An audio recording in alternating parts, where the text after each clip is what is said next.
लुटेरे भाग खड़े हुए। मुल्ला साहब एक दिन गांव से बाहर अपने एक मित्र के घर दावत पाए। दावत से लौटते हुए उन्हें काफी देर हो गई थी। रात में मुल्ला साहब को घर लौटते हुए काफी डर लग रहा था। उनके गांव में उस समय चोर लुटेरों का काफी आतंक छाया हुआ था। इसलिए उन्हें घर जाते समय यह सोचकर डर लग रहा था कि उनके पास ऐसी कोई वस्तु भी नहीं जो लुटेरे ले जा सके। इसलिए उसको मारे बिना छोड़ेंगे नहीं। कुछ दूर चलने के बाद मुल्ला साहब को कुछ लोग दिखाई दिए। अरे मर गया, लगता है वहां कुछ लुटेरे खड़े हैं। अब मैं क्या करूं? अरे मर गया, वो तो मुझे मार ही देंगे। अरे देखो, कोई इधर ही आ रहा है, सब तैयार हो जाओ। अरे भागो रे, ये तो लुटेरे हैं। ऐसा सोच मुल्ला साहब भागने लगते हैं। अरे अरे वो तो भाग रहा है, चलो पकड़ते हैं, पकड़ो। ऐसा सोच तीनों लुटेरे मुल्ला साहब को पकड़ने उनके पीछे दौड़ पड़े। भागते भागते मुल्ला साहब ने खुद को एक कब्रिस्तान में पाया। मुल्ला साहब उस कब्रिस्तान को देखकर रुक जाते हैं, रुककर कुछ सोचने लगते हैं।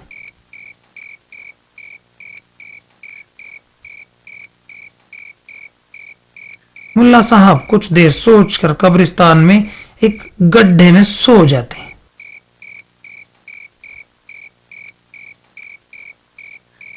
लुटेरे मुल्ला साहब को कब्र में छुपते देख लेते हैं, इसलिए सभी मुल्ला के इर्द गिर्द आकर खड़े हो जाते हैं।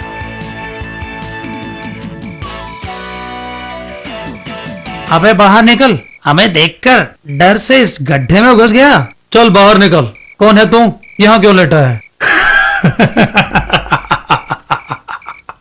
अबे हंसता क्यों है?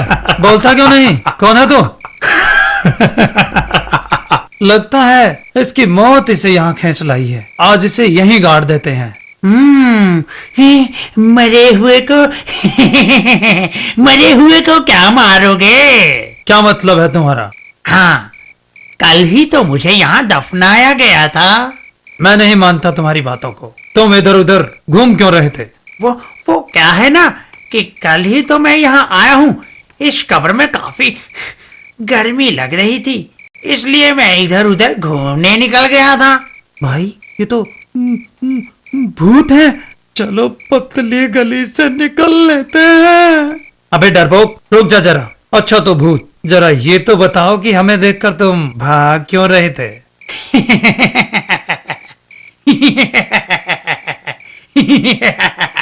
तुम लोगों को अपने जाल में फंसाने के लिए। अरे ये तो सचमुच का भूत है। भागो भागो भागो। ऐसा सुन सभी लुटेरे भागने लगते हैं और इस तरह मुल्ला साहब संकट के समय अपनी बुद्धि और विवेक का इस्तेमाल कर अपनी जान बचाने में सफल रहे और चैन से अपने घर की ओर चल पड़े।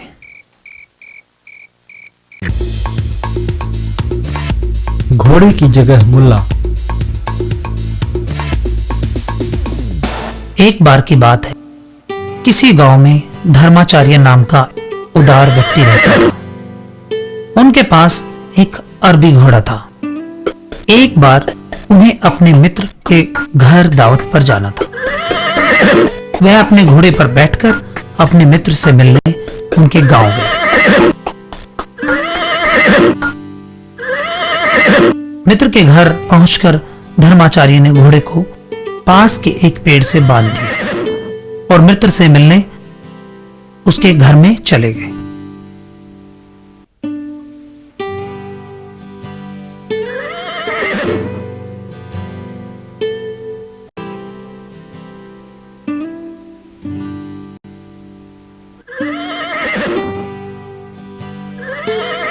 उसी समय मुल्ला साहब वहां से गुजर रहे थे।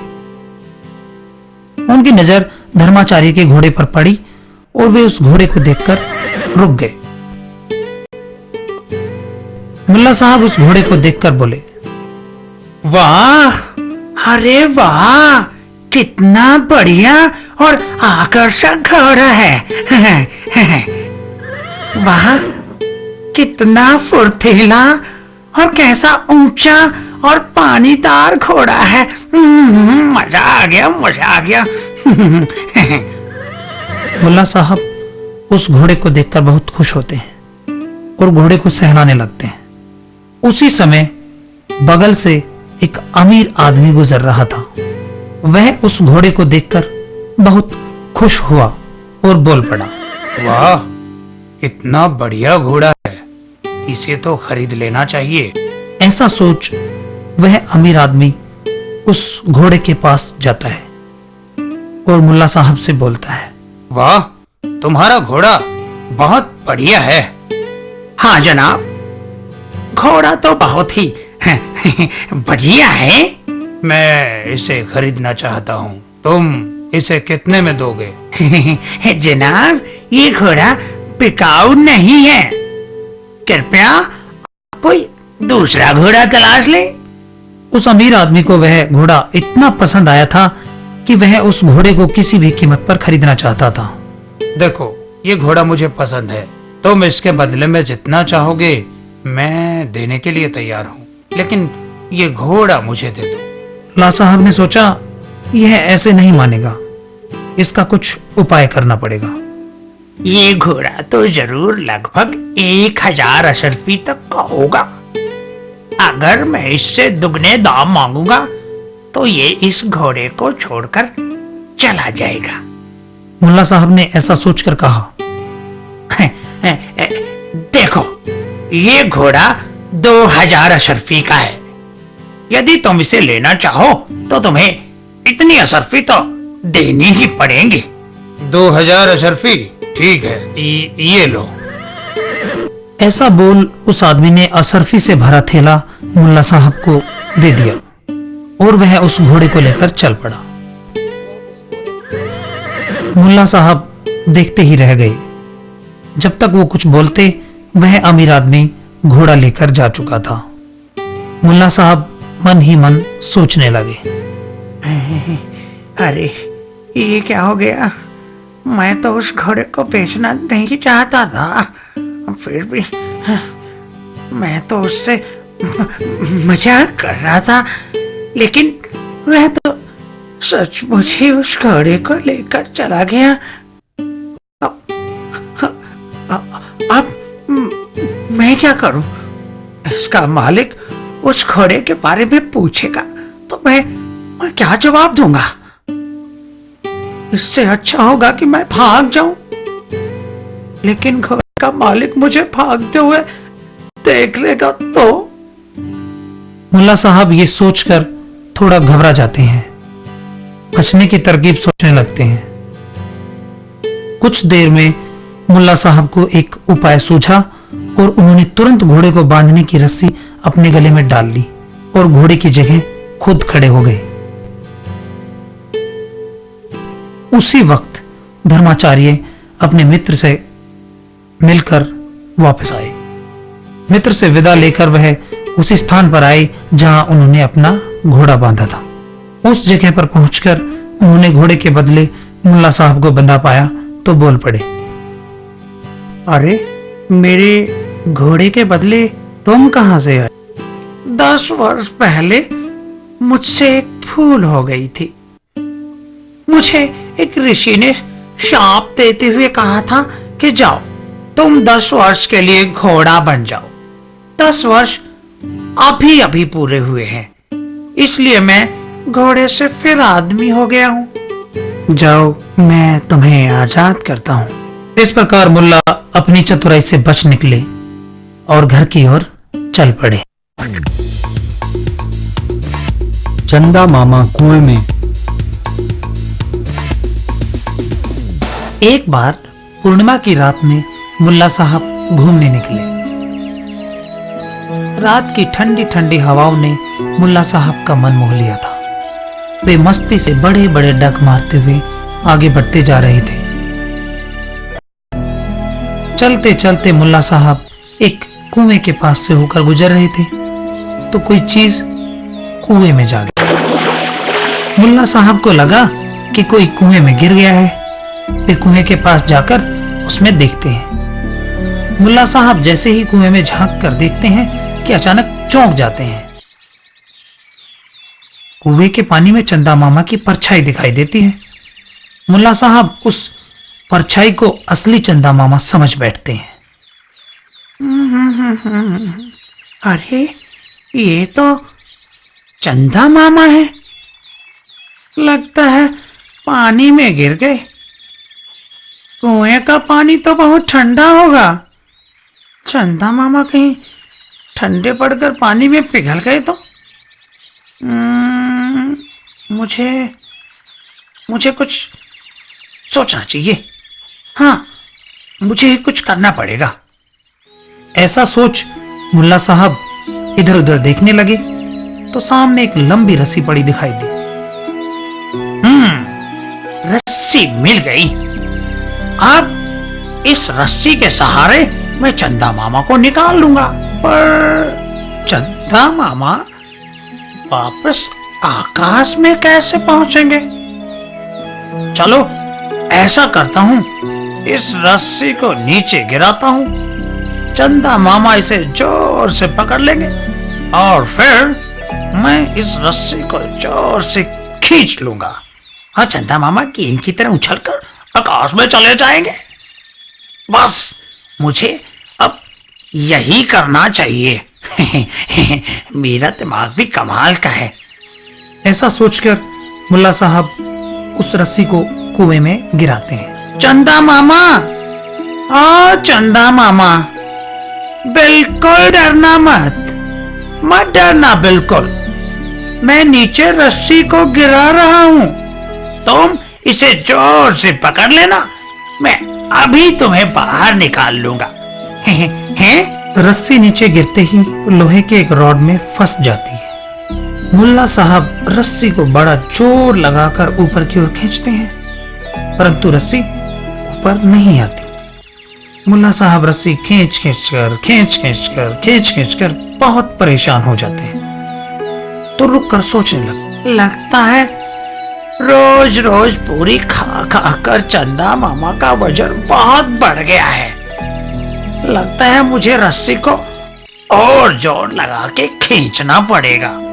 मुल्ला ने अपना दायां पांव कुएं की मुंडेर पर जमाया, रस्सी इधर उधर हिलाई और फिर पूरी ताकत लगाकर रस्सी खींची। रस्सी को इतनी जोर से खींचा कि रस्सी टूटकर बाहर आ गई। रस्सी के टूटते ही मुल्ला साहब धड़ाम से नीचे गिर पड़े, जिससे सिर का पिछला हिस्सा जमीन से टकरा गया। सिर पर चोट लगने से मुल्ला साहब अचेत हो गई। कुछ देर बेहोश रहने के बाद मुल्ला साहब को जब होश आया और उन्होंने अपनी आंखें खोली और देखा कि आकाश में गोल मटोल चंदा मामा है। मुल्ला साहब एकदम खुश हो गए और बोले, थोड़ी चोट लगी। चंदा मामा को तो बाहर निकाल दिया और पहुंचा दिया आकाश में, तभी तो चंदा मामा मेरी और देखकर मंद मंद मुस्कुरा रहे हैं। खुशी खुशी मुल्ला साहब उठते हैं और झूमते हुए अपने घर की ओर चल पड़ते हैं।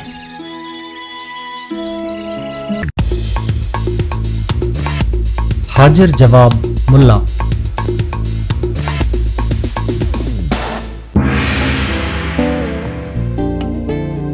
महाराज, गुस्ताखी माफ हो। पड़ोसी देश के एक विद्वान जो कि उम्र दराज हैं, आपसे मिलने की जिद कर रहे हैं।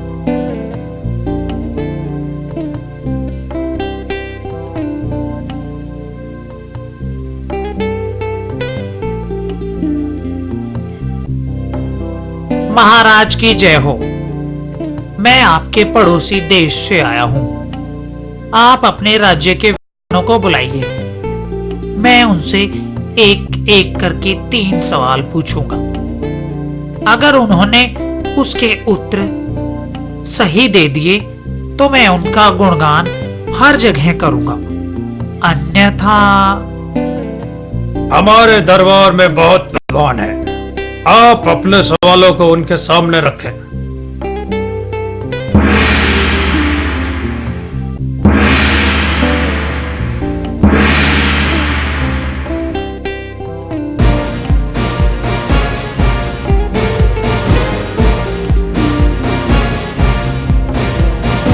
क्या हमारे दरबार में कोई इतना विद्वान नहीं जो इन 3 सवालों के जवाब दे सके?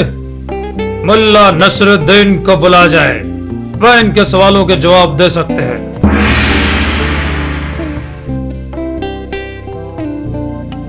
बादशाह सलामत, आपका सेवक हाजिर है।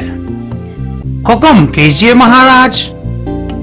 मुल्ला जी, इन विद्वान महोदय के सवालों के जवाब इस दरबार में कोई भी नहीं दे सका, इसलिए अंत में आपको बुलाया गया है। हमारे राज्य की इज्जत अब आपके हाथ में है। दरबार में मौजूद सभी मंत्रियों और विद्वानों के सिर शर्म से झुक गए। वह सोच रहे थे कि जब इस विद्वान के सवालों के जवाब यहाँ मौजूद विद्वान नहीं दे सके तो मुल्ला नसीरुद्दीन क्या दे पाएंगे।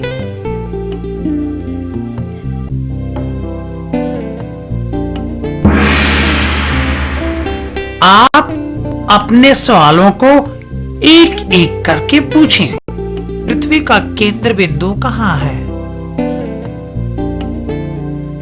पृथ्वी का केंद्र बिंदु इस गधे के पीछे वाले दाहिने पांव के नीचे है।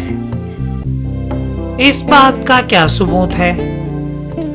अगर आपको मेरी बात पर विश्वास ना हो तो मंगाइए गज और पृथ्वी के दोनों सिरों को नाप कर देख लीजिए, और थोड़ा भी अंतर हो तो मुझे भी बताइएगा। मुल्ला जी की बात सुनकर विद्वान उलझन में पड़ गए, लेकिन उन्हें कोई बोल नहीं सूझे। झल्लाकर उन्होंने दूसरा सवाल पूछा। अच्छा, हाँ, ठीक है, अब मेरे दूसरे सवाल का जवाब दो। यह बताओ कि आकाश में कुल तारे कितने हैं? इस गधे के शरीर पर जितने रोए हैं उतने ही तारे आसमान में हैं। आपने इस गधे के रोए कब गिने? जब आपने आकाश के तारे गिने थे ना, तभी मैंने इनके रोए गिन डाले थे। मुल्ला नसीरुद्दीन की बात सुनकर वह विद्वान उलझन में पड़ गया। मुल्ला जी की बात का कोई काट न दे पाकर उसने तीसरा सवाल पूछा। ठीक है, आप मेरे तीसरे सवाल का जवाब दो। मेरी दाढ़ी में कितने बाल हैं? यह तो बहुत सरल सवाल है। मेरे गधे के पूंछ में जितने बाल हैं, ठीक उतने ही बाल आपकी दाढ़ी में, न एक भी कम न एक भी ज्यादा। लेकिन तुम अपनी इस बात को साबित करके दिखाओ। अरे, इस बात को प्रमाणित करना तो और भी आसान है।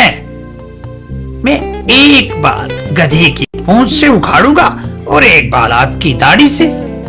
इस तरह से जब गधे की पूंछ साफ होगी तभी आपकी दाढ़ी। यह कहकर मुल्ला ने विद्वान की दाढ़ी की तरफ हाथ बढ़ाया ही था कि दाढ़ीधारी विद्वान चिल्ला उठा। नहीं, आपको प्रमाणित करने की कोई जरूरत नहीं। आप जीते और मैं हारा। राजा के दरबार में मुल्ला नसीरुद्दीन की वाह वाह हो उठी। राजा बहुत खुश हो गए और मुल्ला जी को बहुत से इनाम दिए। अंतिम भोज। एक बार की बात है, मुल्ला नसरुद्दीन के पास एक बढ़िया तगड़ा और तंदुरुस्त भेड़ा था। ऐसा मोटा ताजा भेड़ा देखकर पड़ोसियों के मुंह में पानी आ जाता था। जो भी उसे देखता उसकी नीयत बिगड़ जाती थी। एक दिन कुछ पड़ोसियों ने मिलकर मुल्ला साहब के भेड़ को मारकर खा जाने के लिए एक योजना बनाई। योजना के मुताबिक पड़ोसी इकट्ठे होकर मुल्ला साहब के पास गए। अस्सलाम वालेकुम मुल्ला साहब। वालेकुम सलाम जनाब, वालेकुम सलाम। क्या हाल है आपके? क्या बताओ मुल्ला जी, आपने भविष्यवाणी नहीं सुनी क्या? भविष्यवाणी? किस बात की भविष्यवाणी जनाब? लो सुनो, मुल्ला जी को कोई खबर ही नहीं है। क्या क्या क्या खबर नहीं है मुझे? मुल्ला जी, इतनी बड़ी बात आपको पता नहीं? कल तो पूरी दुनिया में प्रलय होने वाली है। ऐसा सुन मुल्ला की आंखें फैल गई और उन्होंने आश्चर्य से पूछा, अच्छा क्या बात करते हैं जनाब? नहीं, ऐसा नहीं हो सकता। आप लोगों को जरूर कोई गलतफहमी हो गई होगी। अरे नहीं, ये सच कह रहे हैं। कल तक पृथ्वी पर कोई भी जीवित बचने वाला नहीं। अच्छा, अगर ऐसी बात है तो बहुत बहुत बुरा होने वाला है। इसलिए तो आज हम लोगों ने फैसला किया है कि जो कुछ भी खाना पीना हो वह खा पी लेते हैं और फिर अपनी अंतिम इच्छा की पूर्ति कर लेते हैं। पता नहीं कल हो ना हो। पड़ोसियों को लगा कि दुनिया के प्रलय की बात धीरे धीरे मुल्ला के गले उतर रही है। हाँ, ये सच बोल रहे हैं। इससे पहले कि प्रलय हो, हम लोग मर जाएं, आज हम अंतिम भोज कर लेते हैं। हाँ हाँ हाँ जनाब, आप लोग सच कह रहे हैं, पर आप लोग यह भोजन करेंगे कहाँ? ये बात तो सोचनीय है जनाब। देखिए जनाब, कल तो इस पृथ्वी पर कोई बचेगा नहीं। आपका ये भेड़ा भी नहीं। क्यों न हम इसे कल के बदले आज ही मार कर खा लें। पहले और दूसरे पड़ोसी ने भी अपने साथी की बात में सहमति जताई। पता नहीं उस वक्त मुल्ला साहब किस धुन में थे। उन्होंने भी अपने भेड़ को मारकर खा जाने के लिए इनकार नहीं किया और सभी बन ठन कर चल पड़े नदी के किनारे।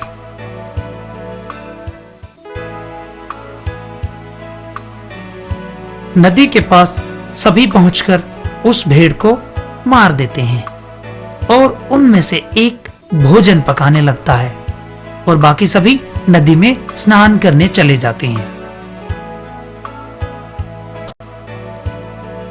काफी देर स्नान करने के बाद सभी बाहर निकल आए और भोजन करने के लिए बैठ गए। खाना सामने आते ही सभी उस पर टूट पड़े। सभी पड़ोसी खाते खाते एक दूसरे की तरफ देखकर अंदर ही अंदर मुस्कुरा रहे थे और सोच रहे थे कि आज मुल्ला साहब को कैसा उल्लू बनाया।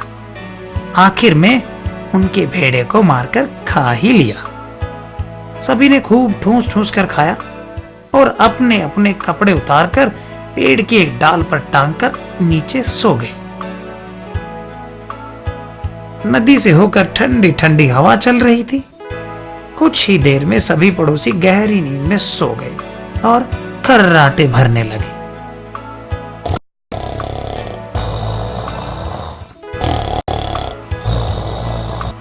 अचानक ही मुल्ला साहब उठ खड़े हुए। मुल्ला साहब ने सभी के कपड़ों को पेड़ की डालियों से उतारा और उनमें आग लगा दी और मजे से देखने लगे।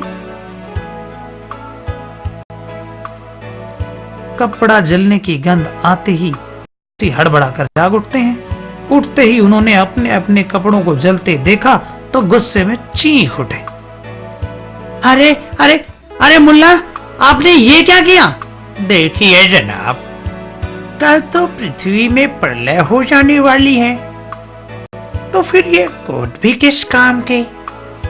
मैंने सोचा कि इस कड़ाके की ठंड में हम कल के बदले आज ही मर जाएंगे, इसलिए आज ठंड से बचने के लिए मैंने कोटों को अलाव की तरह इस्तेमाल कर लिया। इसमें क्या बुरा की? मुल्ला साहब की बातें सुनकर सभी पड़ोसी समझ चुके थे कि उन्होंने मुल्ला साहब को मूर्ख नहीं बनाया, बल्कि खुद ही मूर्ख बन गए।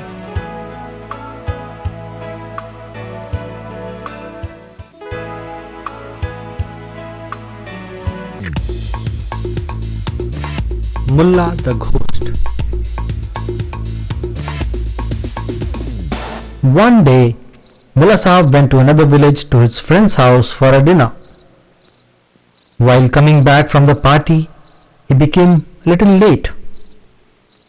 While returning back in the night, Mullah Sahab was very afraid.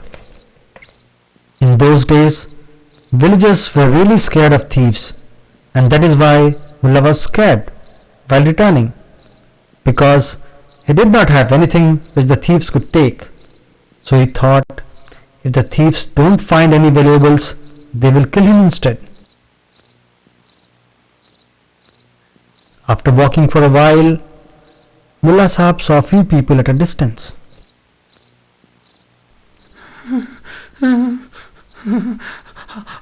I think some thieves are standing there.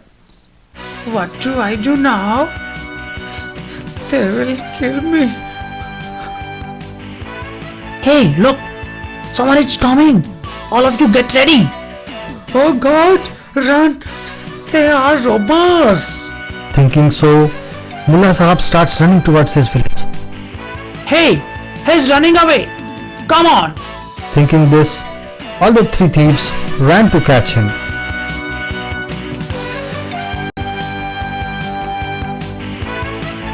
While running, Mullah Sahab saw that he is in a graveyard. Looking at the graveyard, Mullah Sahab stops there and starts thinking.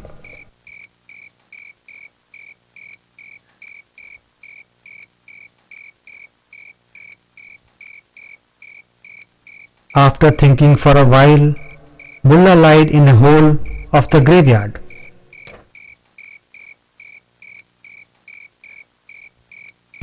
The robbers saw Mullah Sahab hiding in the graveyard, so they all came and stood near Mullah Sahab's grave.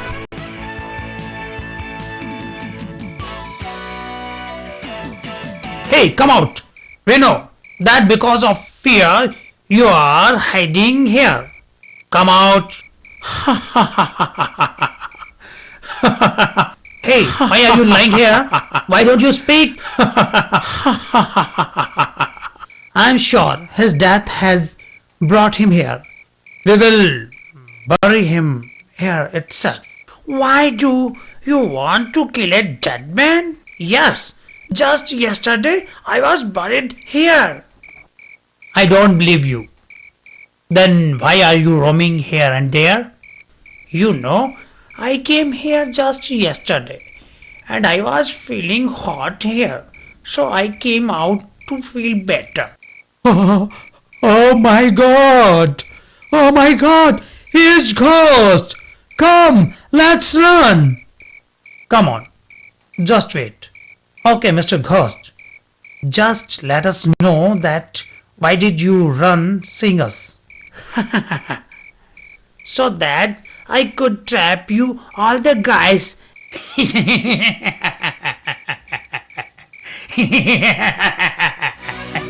Oh God!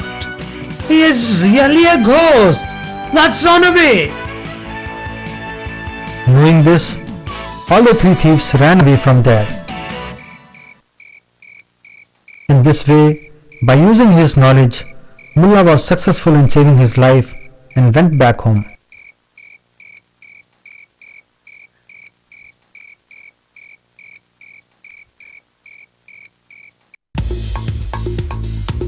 The valuable horse. Once upon a time, in a village, lived a very noble man called Dharmacharya. He had a beautiful and strong Arabic horse. One day, Dharmacharya was invited by his friend for lunch. He sat upon his horse and went to his friend's village.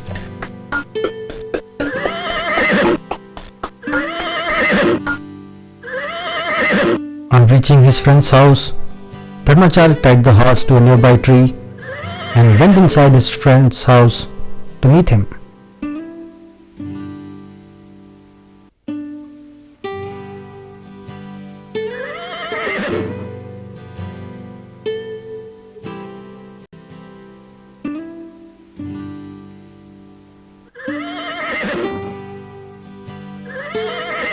Just at that time, Mullah Sahab was passing from there. He saw Dharmacharya's horse and stopped there. On seeing that horse, Mullah Sahab said, Wow, what a beautiful and attractive horse. Wow, how attractive and tall. It's great to see such a horse. Mullah Sahab became very happy on seeing that horse and started patting. Just then, a very rich man was passing from there. He also becomes very happy on seeing that horse and said, Oh, what a beautiful horse. I should buy this horse. Thinking this, the rich man goes near the horse and tells Mullah Sahab, Wow, your horse is very beautiful. Yes, sir. The horse is really a good one. I want to buy this horse. What amount will you take for this? Sir, this horse is not for sale. Please go and search for some other horse. The rich man liked that horse so much that he wanted the horse at any price. See, I have really liked the horse. In return of this horse, whatever amount you want, I am ready to give. But Mullah Sahab thought, the man will not understand this way. I should think some way out. The horse must be for about 1,000 asar fees. If I ask for double the price, this man will leave the horse. Thinking so, Mullah Sahab said, See, the horse is for 2,000 asar fees. If you want to buy this horse, you will have to give this amount. 2,000 asar fees. Okay. Saying so, the rich man gave Mullah Sahab a pouch full of asharfis and took the horse. Mullah Sahab stood up still, and before he could say something to the rich man, he had already taken the horse. Mullah Sahab started thinking now. Oh, what happened? I didn't want to sell this horse. I was just kidding, but the man really took the horse. What to do now? When the owner of this horse will come back and inquire about the horse, what will I say? It's better that I run away from here. But if owner of horse sees me running, I will have to think fast. Thinking all this, Mullah Sahab became nervous and starts thinking of an idea to escape. After some time, Mullah Sahab got an idea, and within no time, he puts the rope in his neck and stood in the place of the horse. Just then, Dharmacharya comes out of his friend's house, saying goodbye to his friend. He reaches the place where he has tied the horse. After reaching that place, Dharmacharya saw Mullah Sahab in place of his horse. Oh, how did you come here in place of my horse? 10 years ago, I made a mistake in lieu of which a saint punished me and said, Go and become a horse for 10 years. Just now, my 10 years have finished and I became a man again from horse. Go. You are free now. And Mullah Sahab saved his life by his cleverness and proceeded towards his house.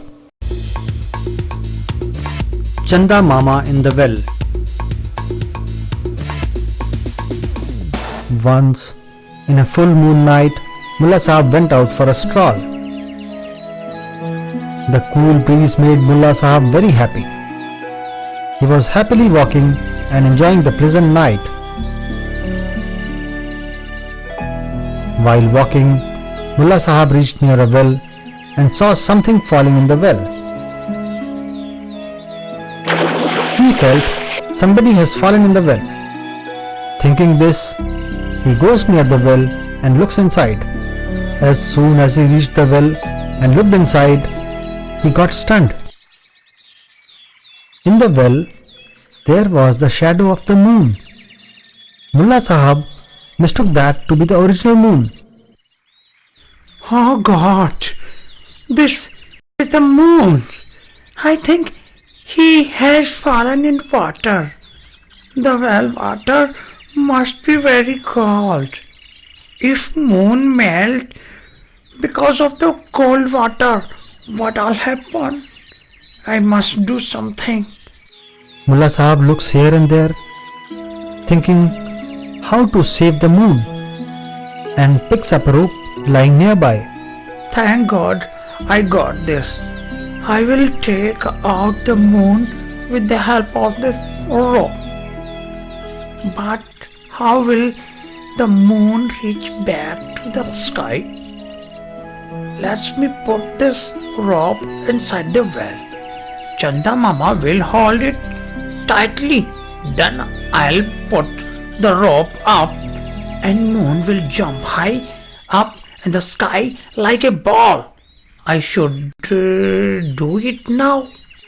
Thinking this, Mullah Sahab dropped the rope inside the well.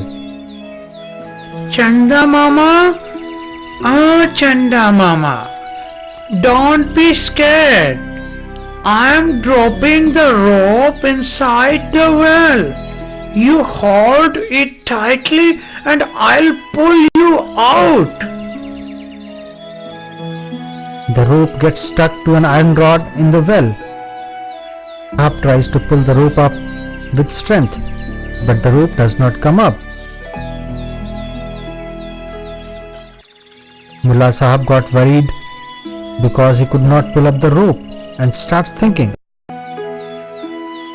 I'm sure by eating so many puris, Chanda Mama has put on a lot of weight. So I will have to use a lot of strength to pull him out. Thinking so, Mullah Sahab put his right leg firmly on the well. He pulled the rope with so much pressure that the rope broke and came out. When the rope broke, Mullah Sahab fell on the ground and hurt his head, cause of which he fainted.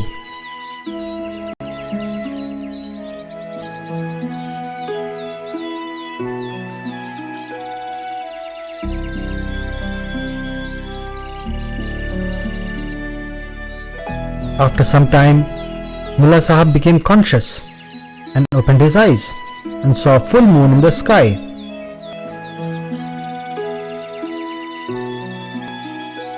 Mullah Sahab was very happy and said, Although I got hurt, so what? At least I could take out the moon from the well and made him reach back to sky. That is why moon is looking. Mullah Sahab became very happy and returned back to his home.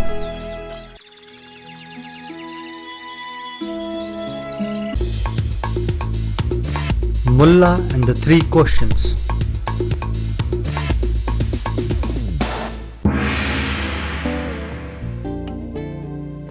Maharaj, please forgive me, but an knowledgeable and intelligent old person from our neighboring state is insisting to meet you.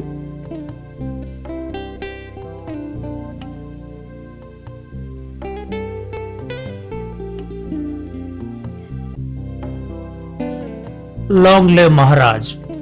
I have come from your neighboring state. Call all the wise men of your country. I'll ask them 3 questions.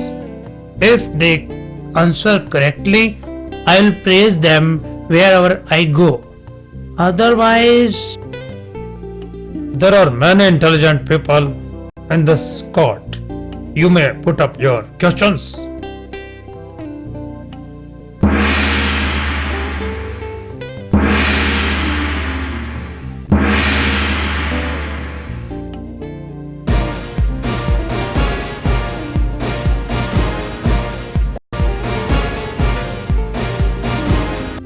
Isn't there a single person in court who can answer these three questions?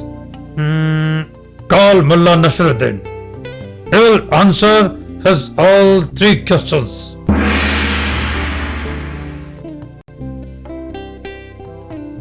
Long live the king.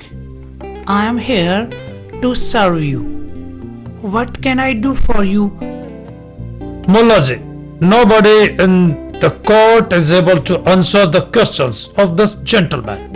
So at last I had to call you. Now everything is in your hands. Listening to the question, none of the people there could answer and bent their heads. All the courtiers started thinking, when none of us could answer these questions, how can Mullah answer these questions?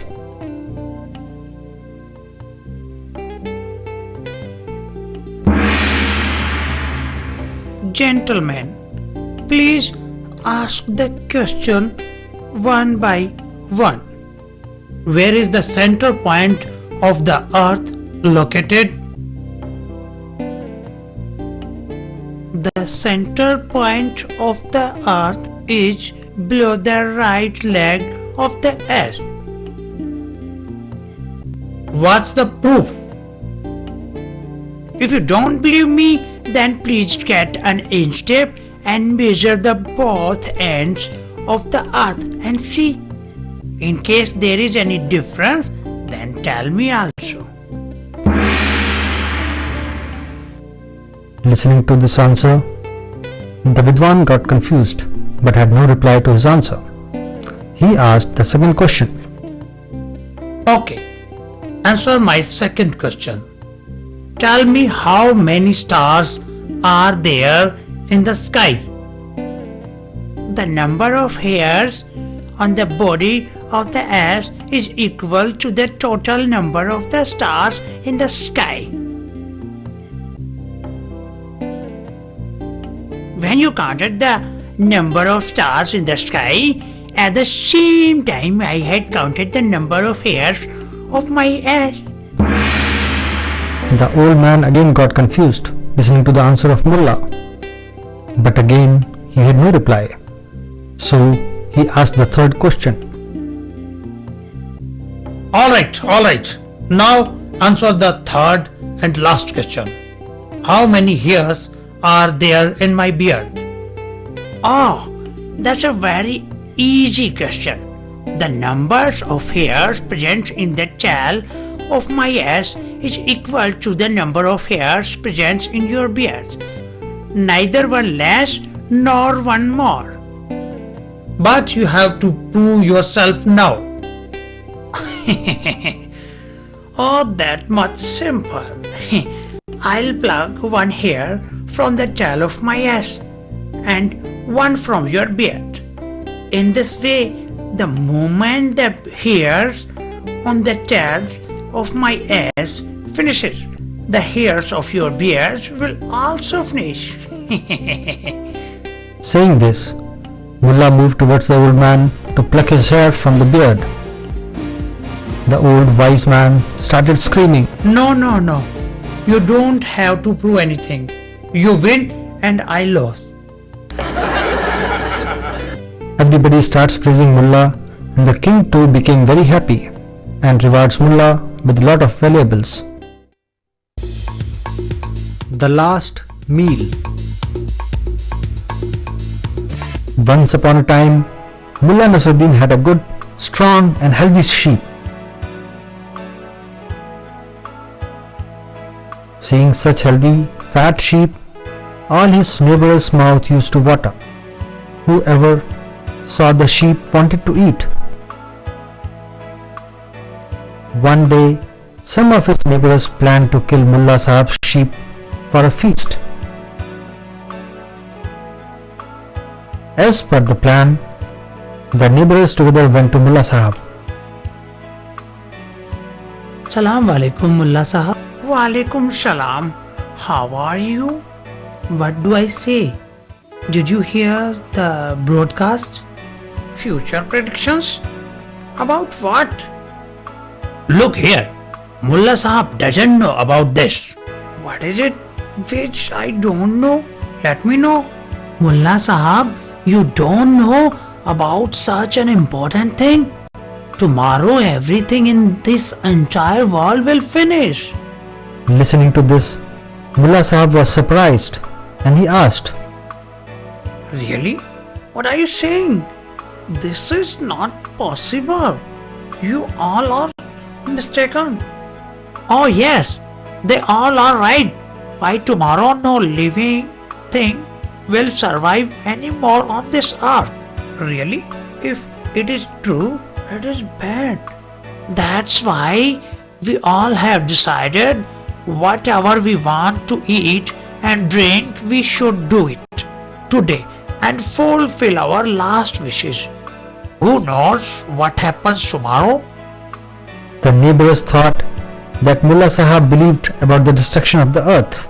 Oh yes, he is right. Before the destruction and death comes, let us have our last good meal. Yes, you all are right. But where will you all have this last meal? This is really something we should think about. Look, sir, by tomorrow, none of us will be alive. Not even the ship of yours. The other two neighbors also agreed to this. God knows what has happened to Mullah Sahab. He too agreed for this and did not say anything. All of them proceeded toward the river.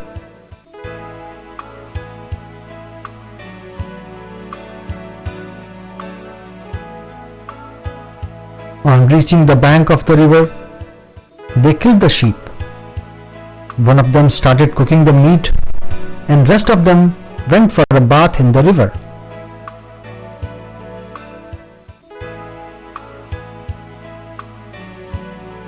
After having bath for a long time, all of them came out and sat for having their meal.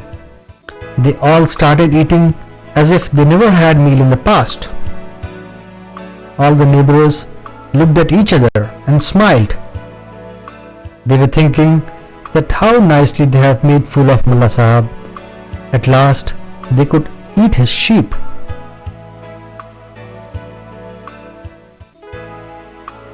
Everybody ate a lot and then removed their clothes and hanged on the branch of the tree and slept under it.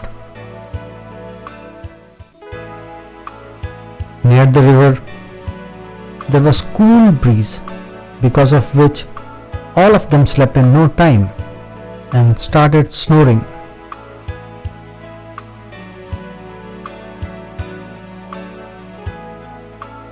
All of a sudden, Mullah Sahab woke up. Mullah Sahab lifted all his clothes from the branch of tree and burned them and started enjoying it.